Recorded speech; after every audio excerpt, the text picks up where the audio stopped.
जय हिंद दोस्तों, आज हम इस वीडियो में चर्चा करने वाले हैं भारतीय नौसेना प्रमुख का चीन को चेतावनी, अगर रास्ता रोका गया तो होगी कार्रवाई। हमारी दूसरी खबर में OIC यानी कि ऑर्गेनाइजेशन ऑफ इस्लामिक कोऑपरेशन फैसले का भारत को नहीं थी उम्मीद। OIC के अध्यक्ष ने क्या कहा कश्मीर के मुद्दे पर। और हमारी तीसरी खबर में ड्रैगन की और एक चाल सामने आई। ग्रे जोन स्ट्रैटेजी के तहत ताइवान पर कब्जा करना चाहता है चीन। क्या है चीन की ग्रे जोन स्ट्रैटेजी, विस्तार से चर्चा करेंगे इस वीडियो में। दोस्तों बने रहिए वीडियो के अंत तक। दोस्तों हमारी नौसेना प्रमुख गोवा मैरीटाइम कॉन्क्लेव के उद्घाटनी उत्सव में बोलते हुए कहा कि जो देश हिंद और प्रशांत महासागर में स्वतंत्र आवागमन के खिलाफ है उन्हें उनकी गलती का एहसास कराना चाहिए। बिना चीन के नाम लिए नौसेना अध्यक्ष ने ये कहा कि जरूरत पड़ने पर भारत उन्हें रोकने के लिए कार्रवाई भी करेगा। दोस्तों उन्होंने कहा जो देश मौजूदा स्थिति को बदलने की कोशिश करेगा, भारतीय नौसेना उन पर कार्रवाई करने से पीछे नहीं हटेगी। दोस्तों एडमिरल करमबीर सिंह कॉन्क्लेव को संबोधित करते हुए उन्होंने कहा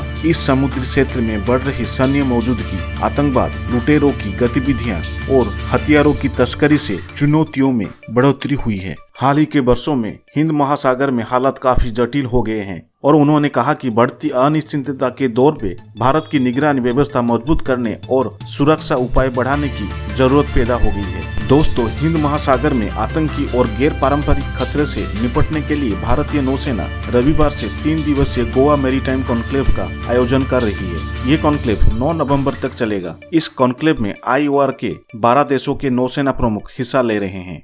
दोस्तों दूसरी खबर यह है कि OIC ने भारत के खिलाफ जो कहा वो भारत को नहीं थी उम्मीद। फिर एक बार पाक के उकसाने पर OIC यानी कि इस्लामिक सहयोग संगठन ने फिर भारत के खिलाफ जहर उगला है। OIC के विशेष दूत यूसेफ एल्डोवे ने कहा कि कश्मीर के लोगों के आत्मनिर्णय के अधिकार का समर्थन करना जारी रखेगा।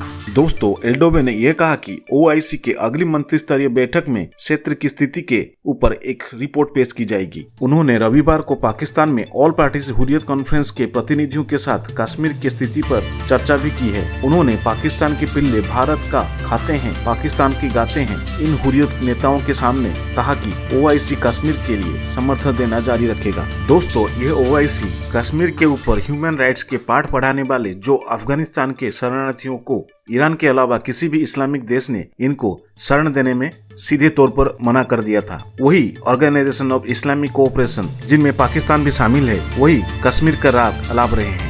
दोस्तों 1969 में बना यह संगठन का पाकिस्तान इसकी संस्थापक है। हालांकि दुनिया में मुसलमानों की दूसरी सबसे ज्यादा आबादी वाला देश भारत इस संगठन का सदस्य नहीं है। दोस्तों पाकिस्तान हमेशा इस संगठन का उपयोग भारत के खिलाफ करता आ रहा है। खासकर कश्मीर मुद्दे पर कई बार OIC ने भारत के खिलाफ बयान दिया है। हालांकि 2014 में मोदी सरकार आने के बाद इस संगठन के तेवर भारत को लेकर काफी नरम देखने को मिली है। और हमारी तीसरी खबर में दोस्तों चीन की विस्तारवादी नीति की वजह से दुनिया परेशान है। बीते सोमवार को चीन के 2 लड़ाकू विमान ताइवान के एयर स्पेस में घुस गए। ताइवान का रक्षा मंत्रालय का कहना है कि चीनी लड़ाकू विमानों का ये 9वीं घुसपैठ है। जवाब में ताइवान ने चीन के विमानों को निगरानी के लिए रेडियो पर चेतावनी देना और मिसाइल सिस्टम तैनात करने के अलावा अपने विमानों को भी भेजे। दोस्तों आपको बता दें कि 4 दिनों में लगभग 150 चीनी सैन्य विमानों द्वारा ताइवान के हवाई क्षेत्र में घुसने के बाद बीजिंग और ताइपे के बीच तनाव कई गुना बढ़ गया है। ताइवान के रक्षा मंत्री का कहना है कि बीते 40 वर्षों में चीन और ताइवान के बीच ये सबसे खराब स्थिति है। चीन अपना रहा है grey zone strategy. Grey zone strategy के तहत चीन बिना लड़े ताइवान पर कब्जा कर लेगा। चीन सीधे तौर पर लड़ाई ना करके ताइवान की सैन्य क्षमताओं को कमजोर कर और लोगों की राय को प्रभावित करके अपने नियंत्रण में लेना चाहता है।